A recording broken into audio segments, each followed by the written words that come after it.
Jembatan Siratal Mustaqim, jembatan termasyhur yang berada di atas neraka. Kita semua akan menyeberangi titian sehalus helai rambut dan setajam pedang tersebut. Takkan ada yang bisa melewatinya sebelum menjawab 7 pertanyaan. 7 pertanyaan pada 7 pemberhentian. Lalu apa saja pertanyaannya? Dan apakah kamu siap menjawab pertanyaan tersebut?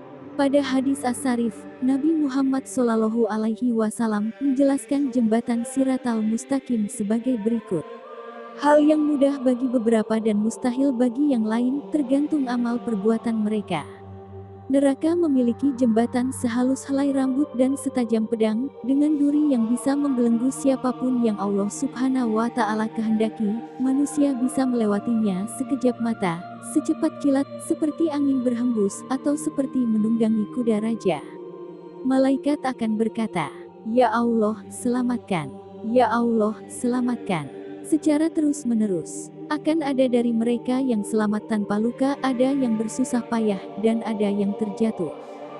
Ya, seperti yang kita pahami dari hadis, manusia bisa melewatinya sesuai amalan mereka di mata Allah Subhanahu wa Ta'ala. Beberapa akan melewatinya secepat kilat, sedang yang lain harus merangkak hingga akhir perjalanannya. Seperti dikatakan Al-Quran pada surat An-Naziat ayat ke-6-7.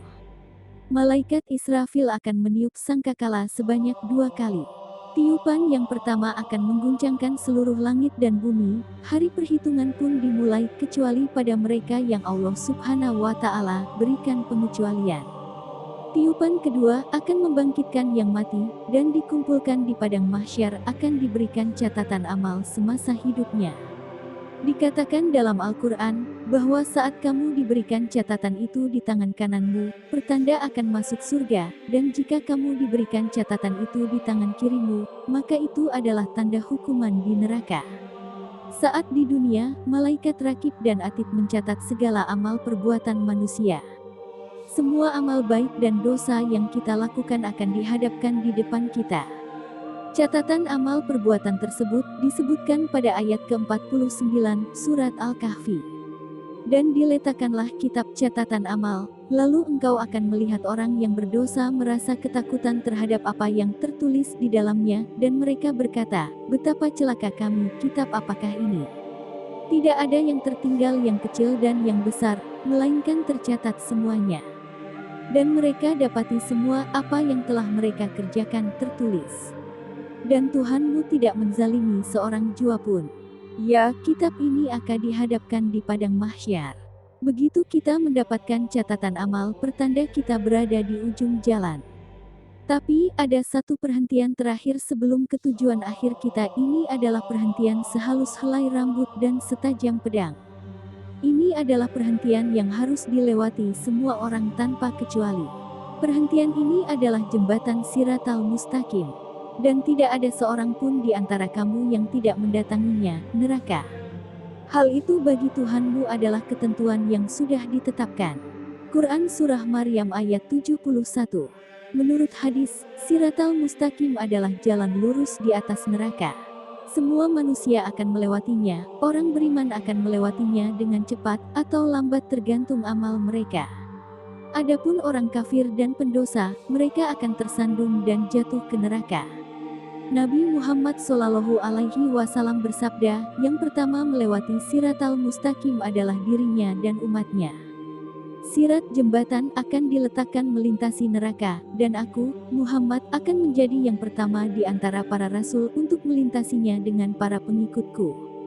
Tak seorang pun kecuali para rasul kemudian akan dapat berbicara, dan mereka berkata, "Ya Allah, selamatkan kami." Hadis riwayat Bukhari dan Muslim Taj V377-378.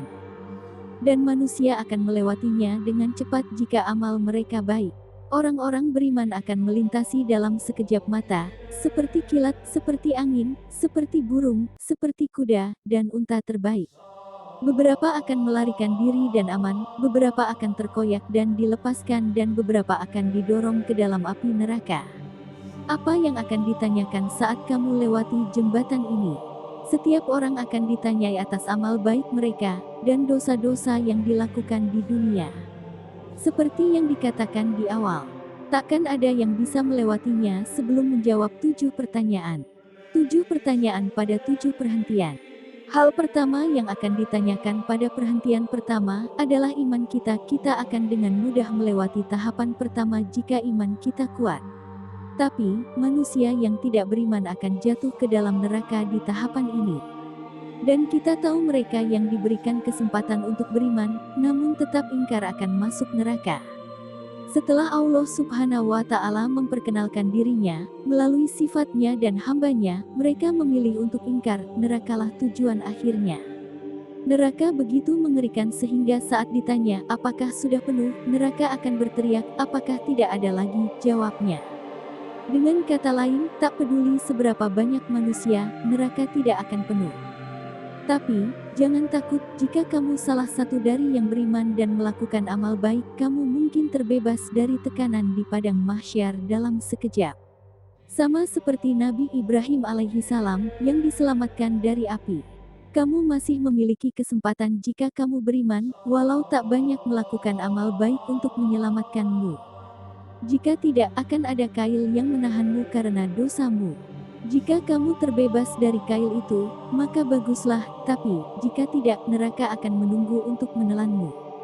Seperti yang ada di ayat ke-72 surah Maryam. Kemudian kami akan menyelamatkan orang-orang yang bertakwa dan membiarkan orang-orang yang zalim di dalam neraka dalam keadaan berlutut. Quran Surah Maryam ayat 72. Mari kita lanjutkan pembahasan tentang perjalanan kita di jembatan itu. Neraka akan menarik perhatian kita dengan semua teror dan kengeriannya di bawah. Kita berusaha untuk tidak melihatnya dan fokus berjalan di atasnya. Kita akan melihat orang-orang di sekitar. Di satu sisi, akan ada manusia yang bertaubat, dan di sisi lain, akan ada manusia yang jatuh ke neraka. Juga akan ada manusia yang memikirkan akhirat saat mereka berada di dunia. Mereka akan menjadi manusia yang akan melewati jembatan dengan cepat tanpa hambatan. Setelah berhasil menjawab pertanyaan pertama, kita akan sampai pada pertanyaan kedua. Tentu saja, apa yang akan kita pertanggungjawabkan di sini adalah sholat kita, yang merupakan tiang agama setelah iman.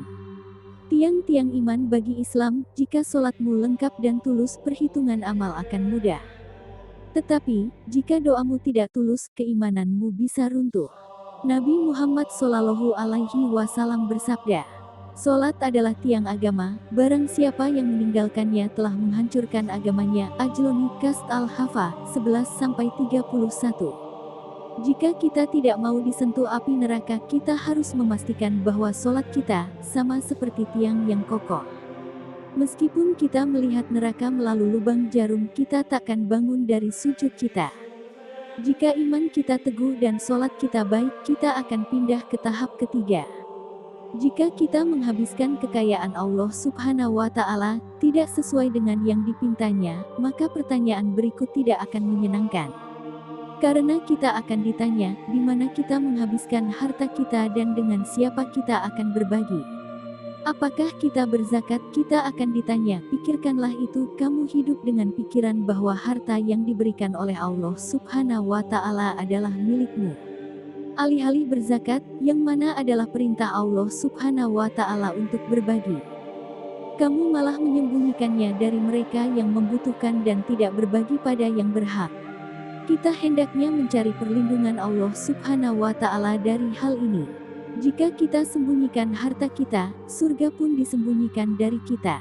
Jika kita mendapatkan dan menghabiskan harta kita sesuai dengan perintah Allah Subhanahu wa Ta'ala, kita akan ditanyai tentang puasa di perhentian keempat, yang mana sudah ditentukan untuk kita, serta untuk orang-orang sebelum kita. Jika kita tidak mau bilang, andai saja, di tahapan ini, kita harus menebus puasa kita, yang tidak kita lakukan dengan segala macam alasan. Setelah itu, kita akan berada di perhentian kelima. Di perhentian ini, kita akan ditanyai tentang ibadah haji. Jika kamu menunda ibadah haji karena faktor keuangan, kamu harus melakukannya setelah keuangan stabil. Jika kita beralasan dan lalai meskipun secara keuangan cukup stabil untuk melakukannya, akibatnya akan mengerikan. Pada perhentian keenam, kita akan sampai pada subjek yang menjadi perhatian semua orang. melindungi hak-hak orang lain dan menjaga kerabat kita. Kita selalu mengabaikan hak-hak orang lain dengan mengambil alih haknya. Namun, ada begitu banyak hal lain yang diperhitungkan dalam hak orang banyak. Terkadang kita melakukannya tanpa sengaja, terkadang sengaja, dengan perasaan tidak akan terjadi apa-apa. Misalnya, kita menyebarkan fitnah tentang seseorang tanpa berpikir apakah itu benar. Kita dengan mudah menjadi bagian dari fitnah. Konsep keluarga dan kerabat penting dalam agama kita, hal ini harus diperhatikan.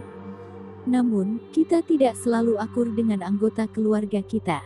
Kita bahkan tidak menyukai perilaku mereka. Tapi, bukan berarti kita harus memutuskan hubungan dengan mereka. Mari kita lihat kembali sahabat-sahabat Nabi kita, Rasulullah. Beberapa orang tua mereka bahkan bukan muslim, tapi mereka tetap berbakti kecuali pada hal-hal yang dilarang Allah Subhanahu wa Ta'ala. Tiba pada perhentian ketujuh. Setelah melewati semuanya, kita akan ditanyai tentang kebersihan atau mandi wajib. Jika kita melewati 6 pertanyaan sebelumnya, atas rahmat Allah kita berada di antara mereka yang mengutamakan kebersihan. Jika kita kesulitan dengan kebersihan, maka tak mungkin kita bisa mengatasi pertanyaan sebelumnya. Setelah semua pertanyaan tersebut, neraka tidak akan bisa meminta manusia menjadi bagiannya. Sedangkan surga akan meminta Allah Subhanahu wa Ta'ala untuk menjadikan manusia sebagai penghuninya. Nabi Muhammad SAW bersabda dalam hadis syarif, banyak manusia takkan sadar mereka melewati Siratal Mustaqim, dan bertanya kepada malaikat di mana Siratal Mustaqim, dan di mana neraka, apakah kita melewatinya? Malaikat menjawab, kamu melewati Siratal Mustaqim di atas neraka. Namun, api neraka surut dan ditutupi karena cahayamu. Jamius Sagir. Dikatakan juga bahwa api neraka akan berkata pada yang beriman, wahai manusia beriman, pergilah dengan cepat, cahayamu mengurangi apiku. Insya Allah, kita akan dianugerahi surga. Surga adalah tempat yang sangat indah untuk dikunjungi di akhir perjalanan. Tak ada yang pernah melihat, mendengar, bermimpi, atau membayangkan surga. Tak sulit untuk menjalani hidup di jalannya. Kita juga perlu mengambil langkah baik untuk melawan racun yang memabukkan di akhir zaman. Ingatlah bahwa semua yang kami bagikan denganmu adalah benar dan akan terjadi. Apakah setimpal untuk menghancurkan akhirat kita demi kehidupan sementara di dunia? Baiklah, mana yang lebih kamu inginkan? Jembatan dunia yang sesaat, atau jembatan yang mengarah pada keabadian? Sahabat seiman, sekian penyampaian dari saya, lebih dan kurang mohon dimaafkan. Kebenaran hanya milik Allah Subhanahu wa Ta'ala. Salah dan khilaf datangnya dari saya pribadi. Wassalamualaikum warahmatullahi wabarakatuh.